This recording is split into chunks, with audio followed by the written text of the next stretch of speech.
Welcome to today's Triple Z. The Triple Z podcast is a daily program that you can use to help you fall asleep each night. Just turn down the volume, lay back, relax, and enjoy as you fall asleep. A Tale of Two Cities by Charles Dickens deals with the major themes of duality, revolution, and resurrection. It was the best of times, it was the worst of times in London and Paris as economic and political unrest lead to the American and French revolutions.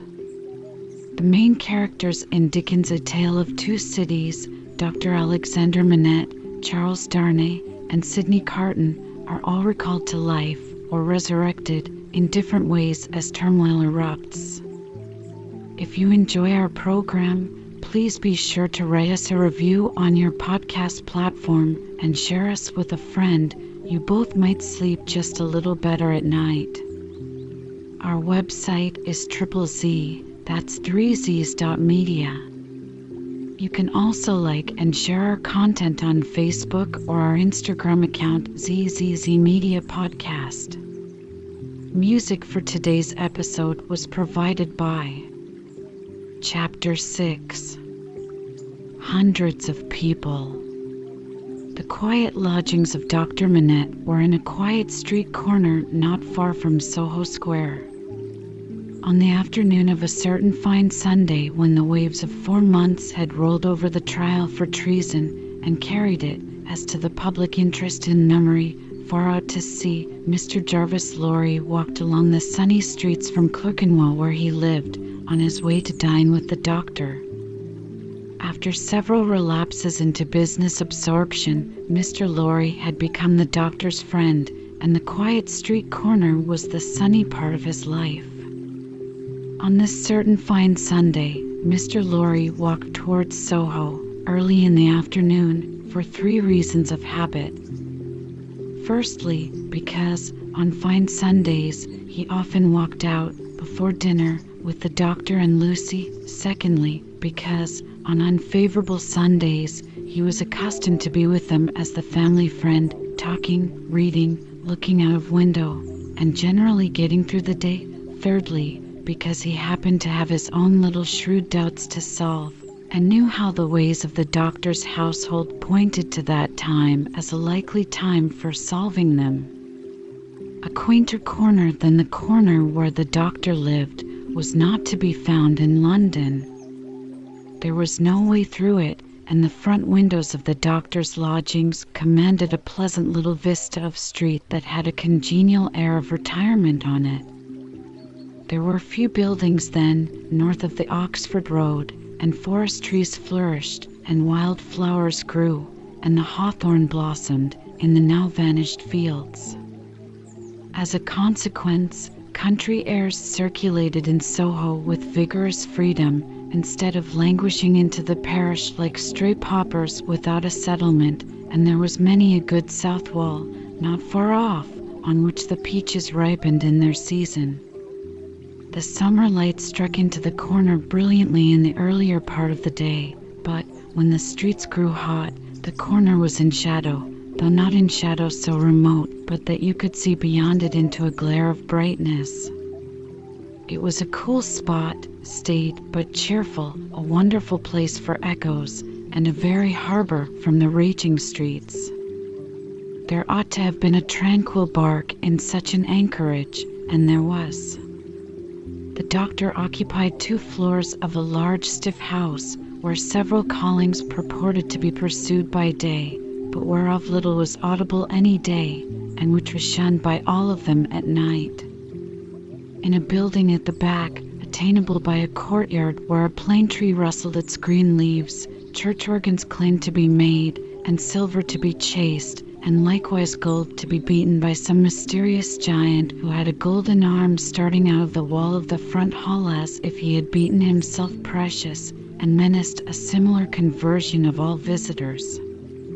Very little of these trades, or of a lonely lodger rumoured to live upstairs, or of a dim coach trimming maker asserted to have a counting house below, was ever heard or seen. Occasionally, a stray workman putting his coat on traversed the hall, or a stranger peered about there, or a distant clink was heard across the courtyard, or a thump from the golden giant. These, however, were only the exceptions required to prove the rule that the sparrows in the plane tree behind the house and the echoes in the corner before it had their own way from Sunday morning unto Saturday night.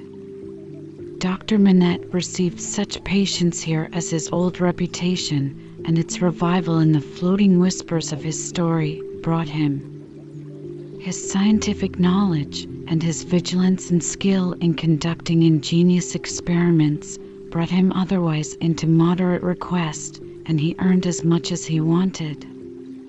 These things were within Mr. Jarvis Lorry's knowledge, thoughts, and notice when he rang the doorbell of the tranquil house in the corner on the fine Sunday afternoon. Dr. Manette at home?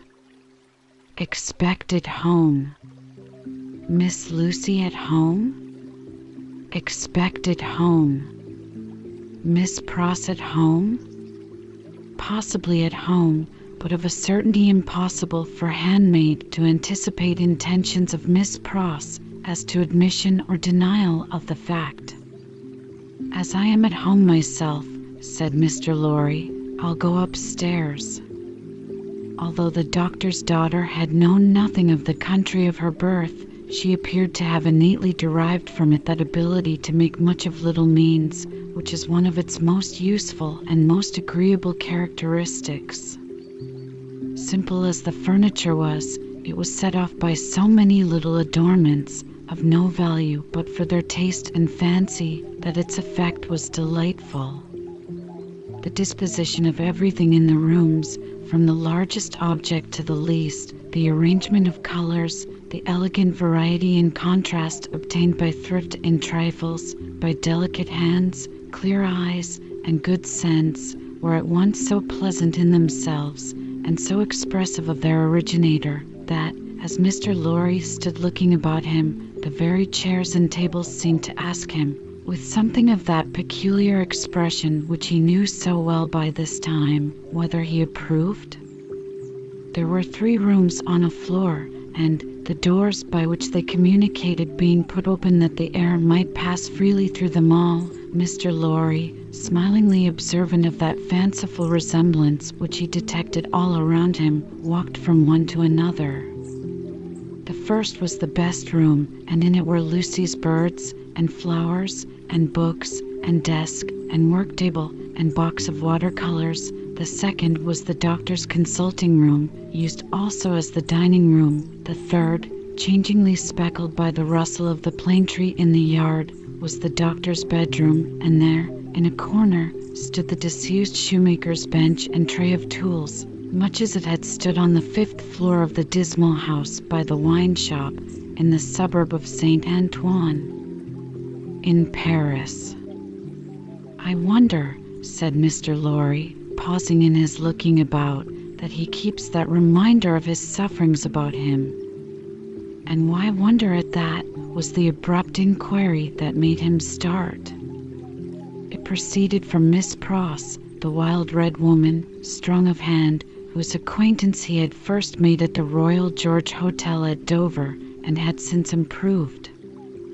I should have thought, Mr. Lorry began. Pooh! You'd have thought, said Miss Pross, and Mr. Lorry left off. How do you do? Inquired that lady then sharply, and yet as if to express that she bore him no malice. I am pretty well, I thank you, answered Mr. Lorry, with meekness. How are you?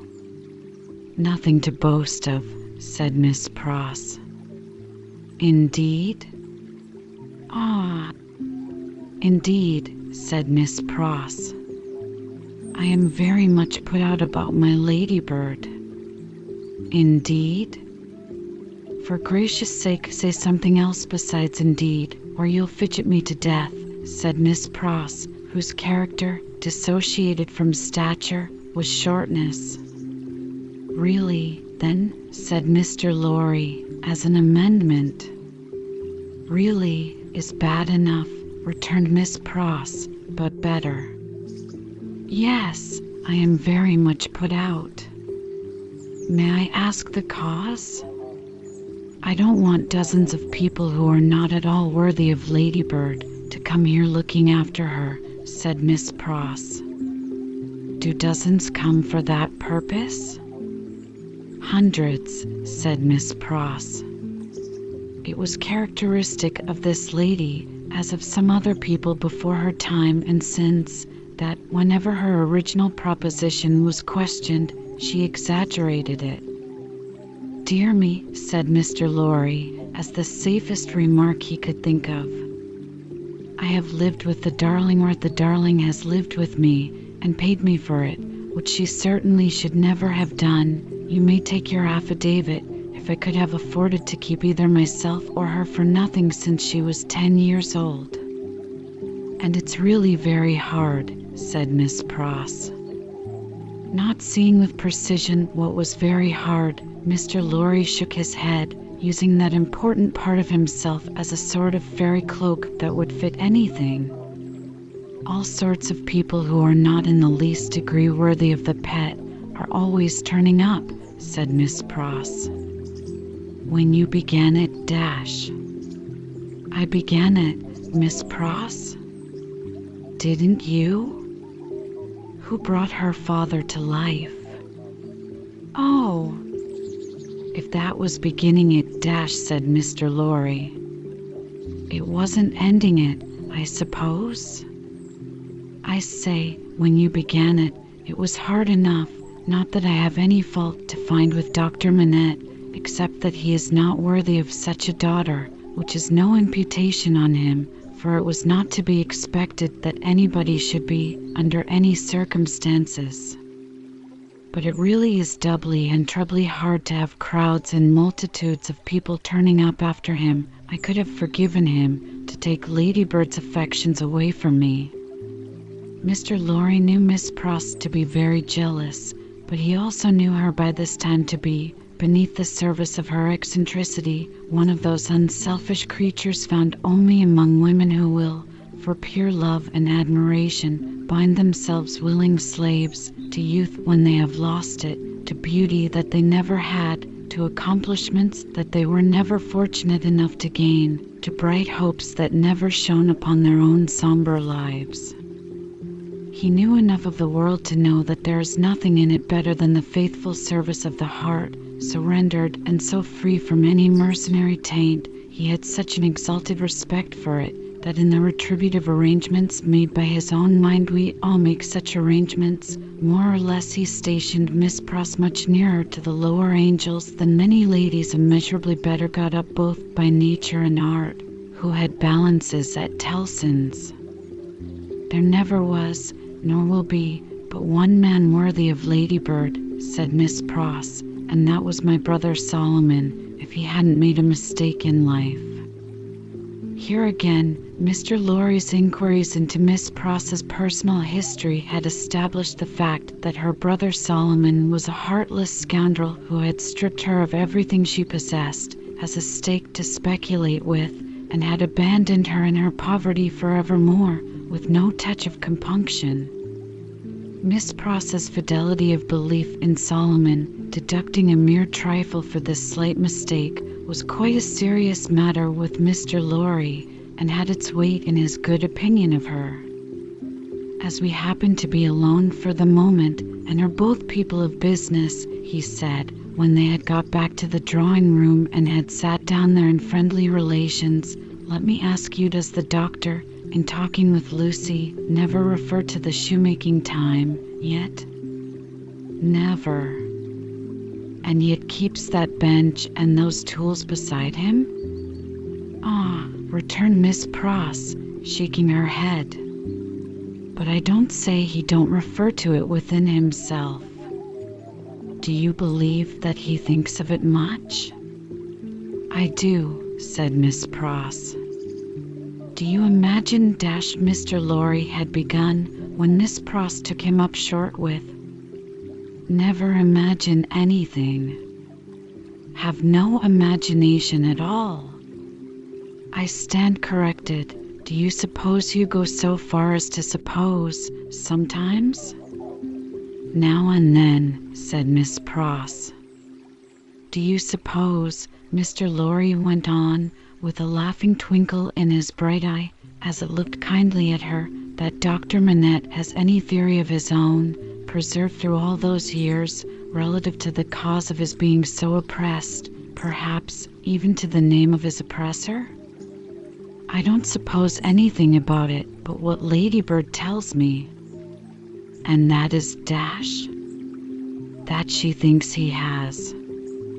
Now don't be angry at my asking all these questions, because I am a mere dull man of business, and you are a woman of business. Dull? Miss Pross inquired, with placidity. Rather wishing his modest adjective away, Mr. Lorry replied, No, no, no. Surely not. To return to business, is it not remarkable that Dr. Manette, unquestionably innocent of any crime as we are all well assured he is, should never touch upon that question? I will not say with me, though he had business relations with me many years ago, and we are now intimate, I will say with the fair daughter to whom he is so devotedly attached, and who is so devotedly attached to him. Believe me, Miss Pross, I don't approach the topic with you out of curiosity, but out of zealous interest. Well, to the best of my understanding, and bad's the best, you'll tell me, said Miss Pross, softened by the tone of the apology, he is afraid of the whole subject. Afraid? It's plain enough, I should think, why he may be. It's a dreadful remembrance. Besides that, his loss of himself grew out of it. Not knowing how he lost himself, or how he recovered himself, he may never feel certain of not losing himself again. That alone wouldn't make the subject pleasant, I should think. It was a profounder remark than Mr. Lorry had looked for. True, said he, and fearful to reflect upon. Yet a doubt lurks in my mind, Miss Pross, whether it is good for Dr. Manette to have that suppression always shut up within him. Indeed, it is this doubt and the uneasiness it sometimes causes me that has led me to our present confidence. Can't be helped, said Miss Pross, shaking her head. Touch that string, and he instantly changes for the worse. Better leave it alone. In short, must leave it alone, like or no like. Sometimes he gets up in the dead of the night, and will be heard by us overhead there, walking up and down, in his room. Ladybird has learned to know then that his mind is walking up and down, in his old prison. She hurries to him, and they go on together, walking up and down, until he is composed. But he never says a word of the true reason of his restlessness to her, and she finds it best not to hint at it to him. In silence they go walking up and down together, till her love and company have brought him to himself. Notwithstanding Miss Pross's denial of her own imagination, there was a perception of the pain of being monotonously haunted by one sad idea in her repetition of the phrase, walking up and down, which testified to her possessing such a thing.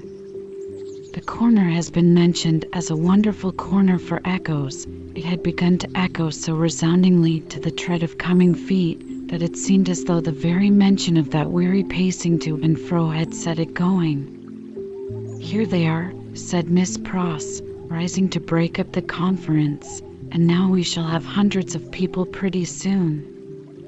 It was such a curious corner in its acoustical properties, such a peculiar air of a place, that as Mr. Lorry stood at the open window, looking for the father and daughter whose steps he heard, he fancied they would never approach. Not only would the echoes die away, as though the steps had gone, but echoes of other steps that never came would be heard in their stead, and would die away for good when they seemed close at hand. However, father and daughter did at last appear, and Miss Pross was ready at the street door to receive them. Miss Pross was a pleasant sight, albeit wild and red and grim, taking off her darling's bonnet when she came upstairs, and touching it up with the ends of her handkerchief, and blowing the dust off it, and folding her mantle ready for laying by, and smoothing her rich hair with as much pride as she could possibly have taken in her own hair if she had been the vainest and handsomest of women. Her darling was a pleasant sight too, embracing her and thanking her, and protesting against her taking so much trouble for her, which last she only dared to do playfully, or Miss Pross, sorely hurt, would have retired to her own chamber and cried.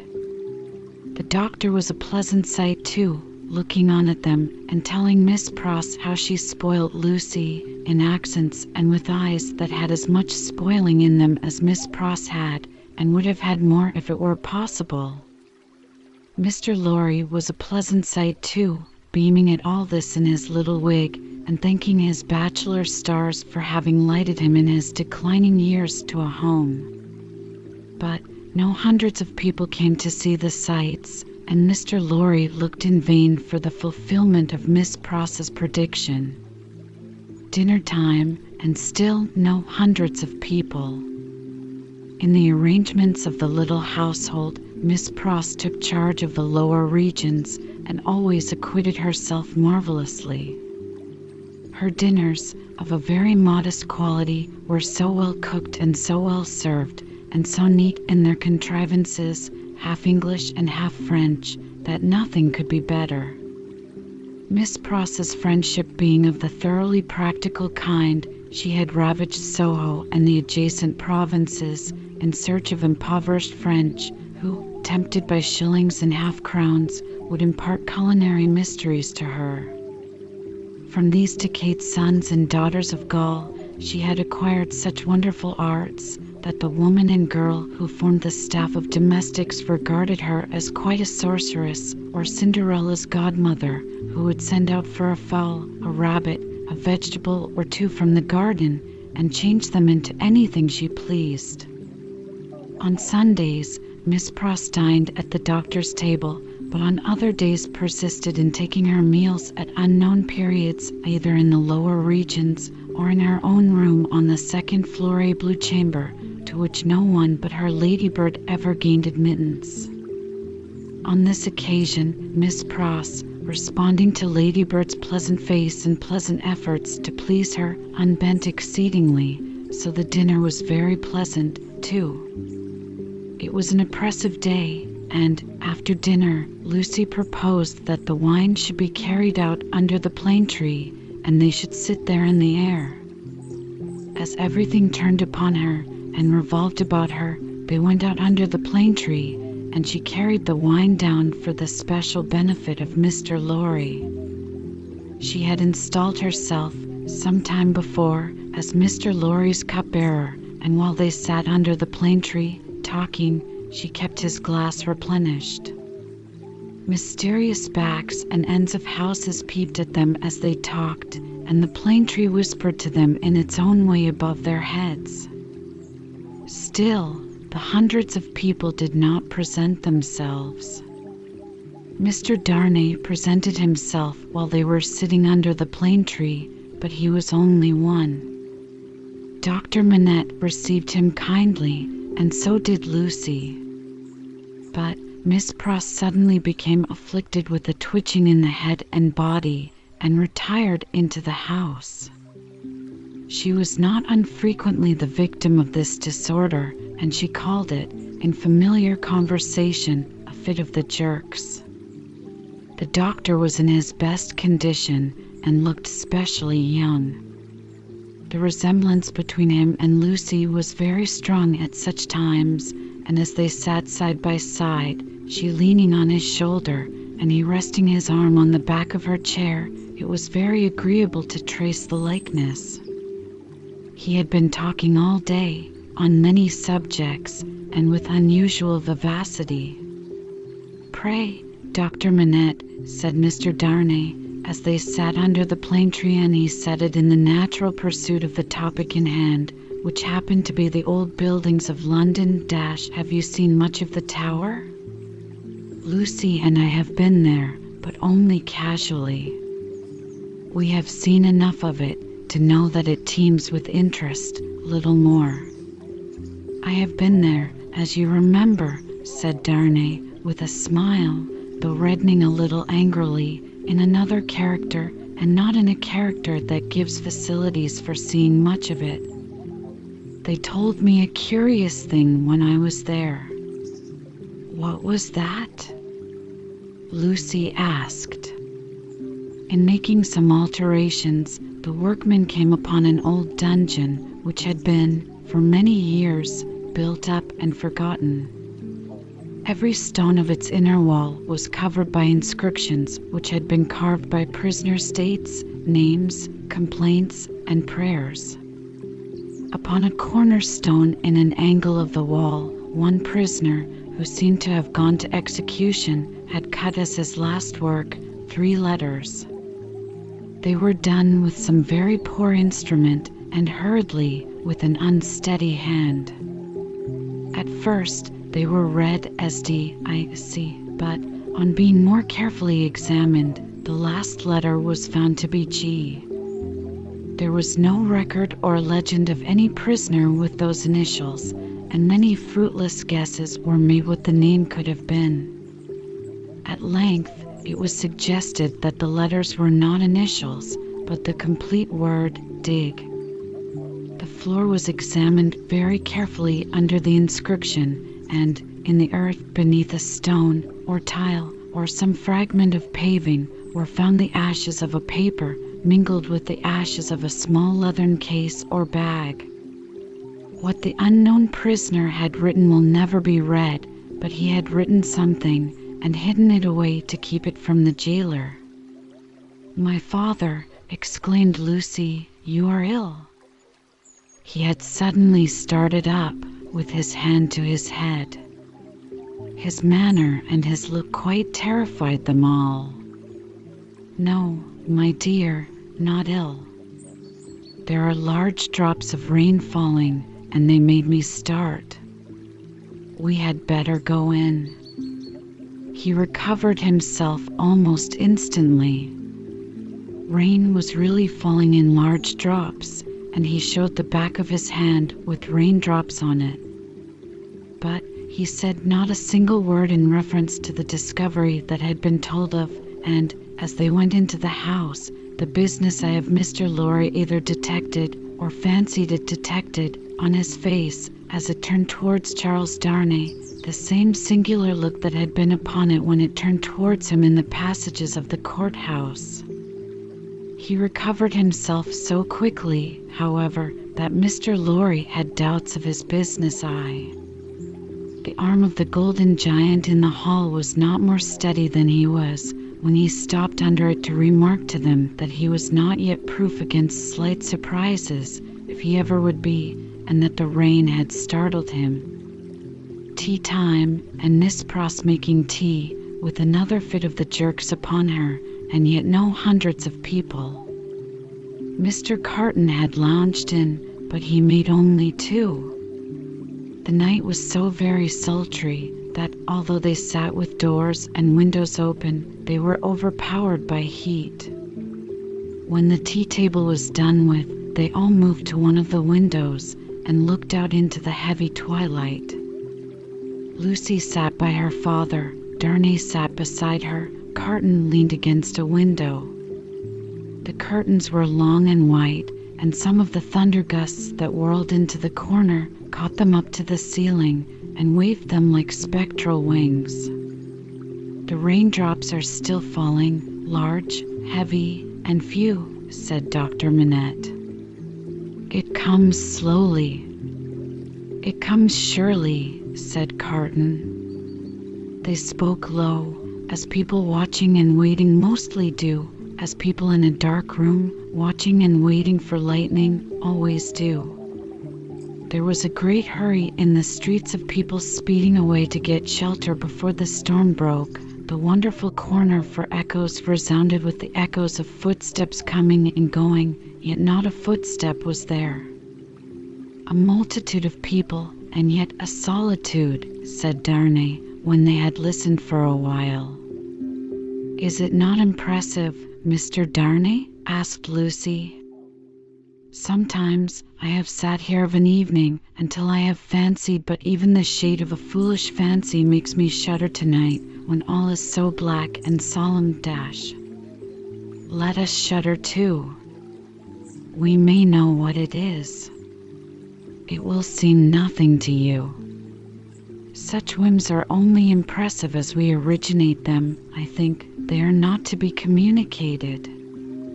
I have sometimes sat alone here of an evening, listening, until I have made the echoes out to be the echoes of all the footsteps that are coming by and by into our lives.